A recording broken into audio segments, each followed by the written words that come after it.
I get why people love this movie, and I get why people hate this movie.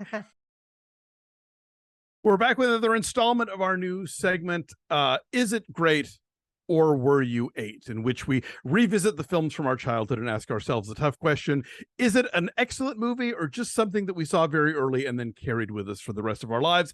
And it's never been a more fitting question, perhaps, because the day that this drops is Christy's birthday. Woohoo!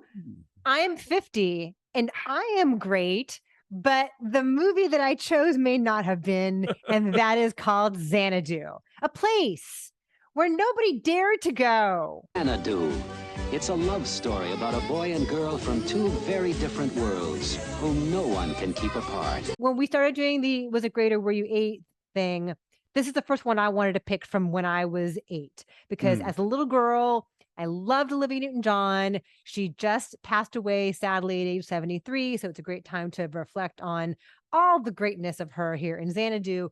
But she's totally aspirational. When you're a little girl, she's beautiful and she can sing and dance and roller skate. And she seems so nice, and the songs are catchy. And so I felt really differently about Xanadu at age 8 than I do now, rewatching it as a grown-ass person who knows better at age 50. So briefly, for those of you who have never had the pleasure of watching Xanadu and have only heard it as a punchline, Olivia Newton-John stars as a muse named Kira, who magically emerges from a mural in Venice on a wall by the beach in Venice to inspire two different struggling artists to fulfill their dream of building a roller disco palace in Los Angeles, which is what you want in 1980. That really is the height. Because those are going to last forever. So Michael Beck is this vest-wearing, struggling, misunderstood artist, and he works for a record company. Is this a real job? The thing that he does where he paints giant blow-up versions of album covers? It is a real job, or it was a real job. I don't know that person would work for the label, because I used to work at Tower Records in Nashville. I was in the video department, but I worked for Tower Records, and we had in-store guys whose job was to create the giant paintings of current album covers and put them outside of the building or, on various walls. So yes, that was a real job back in the day, but I think the guy would work for the store and not for the label as it's portrayed here. But it's physically painted. It's not like they blow up. No, nowadays I'm sure they would just, there's a computer that does it. But back in the day, they had actual painters doing it. Anyway, Sonny Malone is way above this job, but he needs the bread, man, as they called it in 1980. Kira comes to him and inspires him to fulfill his dreams. She roller skates around him on the beach and finally catches up to him and inspires him. But she also inspires the great Gene Kelly in his final film role. He had a nightclub in the 40s in New York. He was a clarinetist who played with all of these legendary jazz greats.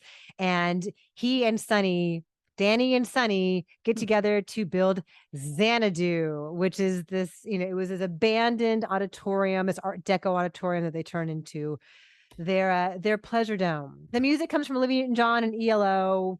The soundtrack had all these hits on it, including the title track and Magic, which was great. Yeah.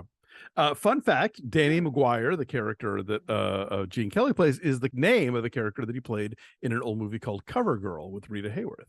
That's really interesting. Yeah. Because there's so much here that harkens to like the greatness of Gene Kelly. And watching him is my main source of joy this time around compared to being a little girl where I was just watching Olivia. Yeah, totally. Where I was like, the 40s stuff is so boring. I don't care about him with his lost love. Now I'm like, you go, Gene Kelly, get it. You've still got it. A case has been made that actually Gene Kelly and Michael Beck have more chemistry with each other than either of them have with Olivia Newton-John, which I mean, look, not to speak ill of the dead, I think she is great in this movie. She is luminous. The songs are amazing. Totally. I interviewed her in like 2000, and she still, you could tell, like, I got to dance with Gene Kelly. Like, that's just a thing that she was so thrilled to be able to do, and I think carried with her for the rest of her life.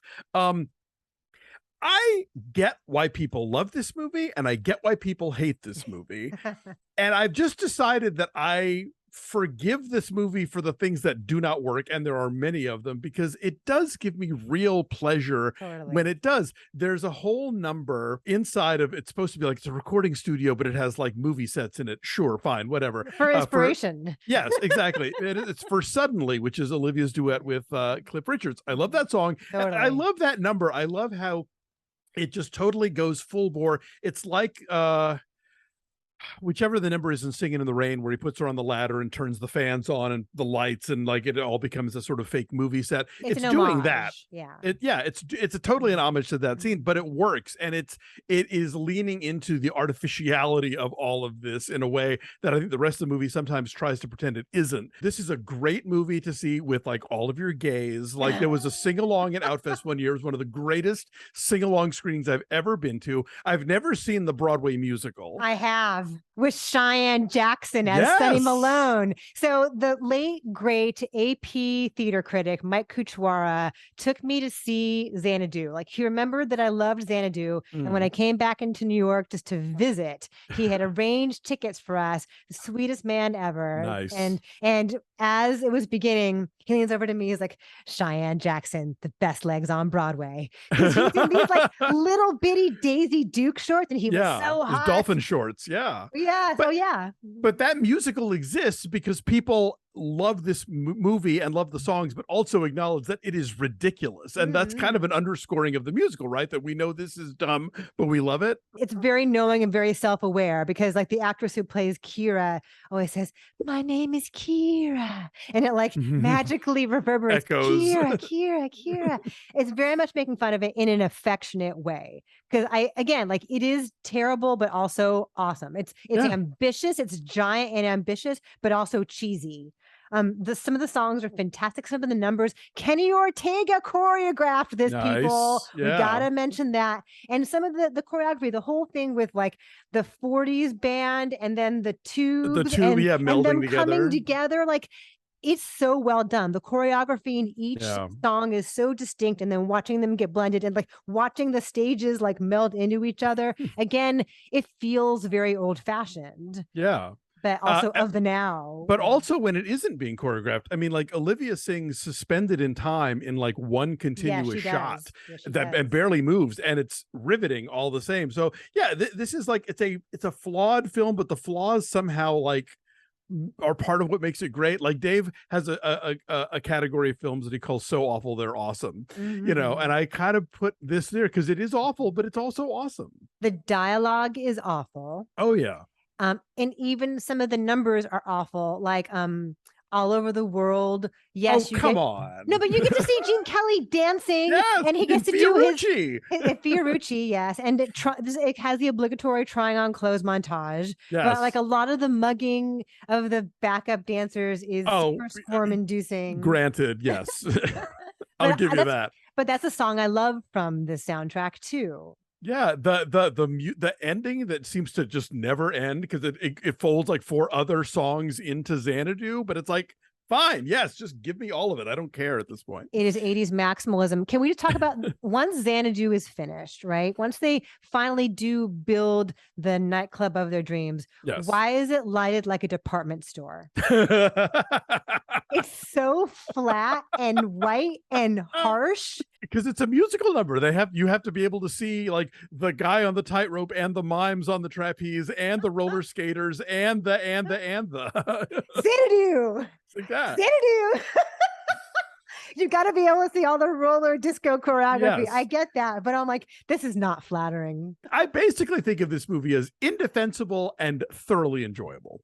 Okay, so again, this brings us back to our original question: was it great or was I 8? Like, It's not great, but I love it. Yes, I think that's fair. Unapologetically and with zero irony. So does that then make it great? I mean, look, I try not to subscribe to the idea of a guilty pleasure. None. Like if it gives you pleasure, it gives you pleasure. And Xanadu gives me pleasure. And I didn't see it as a kid. I don't know why. Like I saw Sergeant Pepper's in the theater, but I didn't see Xanadu. I don't know what was going on. But as an adult, I'm like, okay, yeah, this is bonkers. Why is there a Don Bluth animated sequence? I don't know, but okay. Yeah, so this is again indefensible but delightful. Okay. All right. Well, let us know what you guys thought. We've got a poll going on our community page. Was it great, or was I just 8 years old and just smitten with Olivia Newton-John?